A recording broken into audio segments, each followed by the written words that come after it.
dívidas bancárias com garantia, dívidas bancárias sem garantia, dívidas na parte de baixo, essenciais graves, e existem num outro campo aqui embaixo as dívidas bancárias graves.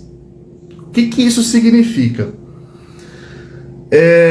Eu tenho agiota, é uma dívida não bancária grave.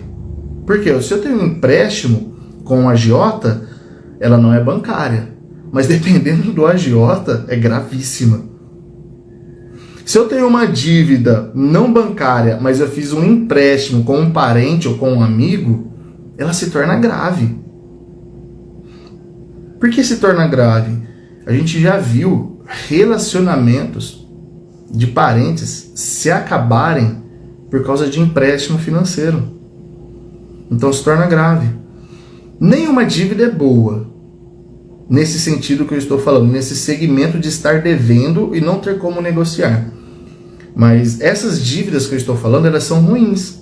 Por que ruins? Porque elas trazem transtorno, elas trazem angústia, elas trazem um mal-estar, elas trazem desespero, elas trazem dor de cabeça, elas trazem insônia, elas trazem, ela desregula o nosso organismo, a gente se sente mal, se sente envergonhado, se sente oprimido.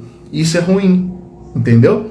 Então as dívidas não bancárias graves, que está aqui nesse quadradinho, ao lado das dívidas essenciais graves, essa aqui vai ser analisada diferente dessa, que vai ser analisada diferente dessa, que vai ser analisada diferente dessa.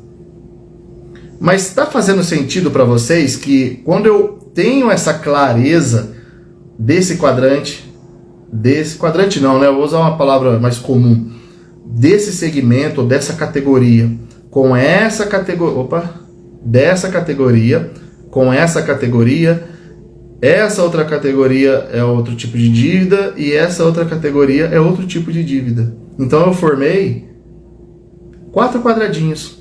Isso já traz uma clareza. Mas tá bom, Carlos, você falou tudo isso para mim, e aí, o que eu faço? O que eu vou fazer com tudo isso, Carlos?